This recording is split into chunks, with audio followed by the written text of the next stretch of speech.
London. The British cellist Jacqueline du Pré was in her teens when she was sent to the Swiss mountain resort of Zermatt for a master class with Pablo Casals, one of the 20th century's great cello virtuosos. I still have at home a photograph of her with Pablo Casals when she was 15 years old, said the conductor and pianist Daniel Barenboim, who would become Ms. du Pré's husband and musical partner. He signed his name underneath his picture, Mr. Barenboim recalled, and underneath Jacqueline, he wrote, "Genius." Ms. du Pré went on to become one of the world's top cellists. Yet just over a decade after that picture was taken, she learned she had multiple sclerosis. She stopped playing in 1973, aged 28, and died 14 years later.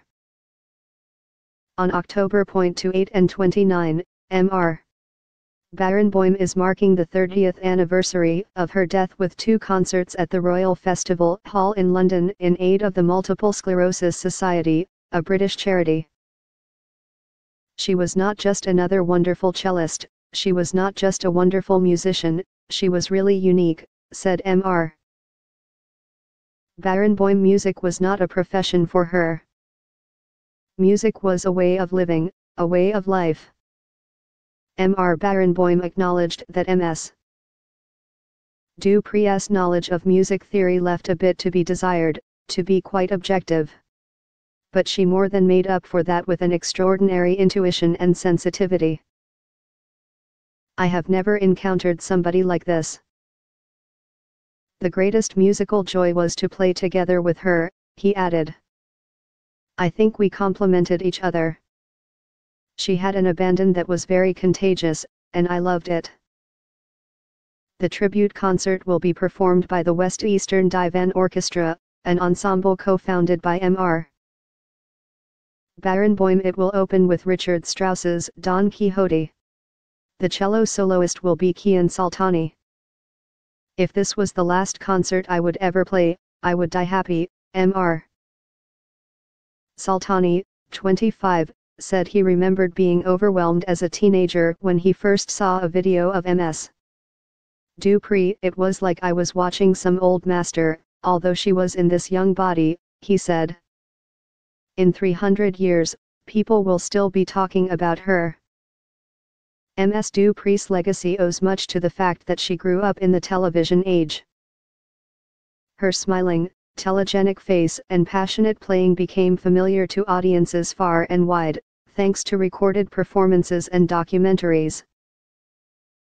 Her uniqueness really projected itself to the audiences. It projected itself even more so on the videos, because she had such a physical way of playing the cello, Mr. Barenboim said a deaf person watching them would immediately know what a high degree of intensity there was in her, he added. Ms. du Pré also set an example for other British musicians. She was like a goddess for us, said Stephen E. Searles, a renowned cellist. She was just this force on stage, and that of course always stays with you. What also made her stand out was her destiny, so tragic that it doubly fixed her in our hearts, Mr. E. Searles said. She's an icon twice over. Ms. du Pré was born in Oxford, England, in January 1945.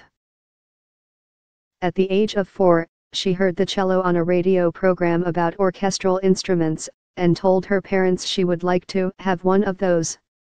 Backed by her mother, an accomplished pianist and teacher, she began learning at age 5.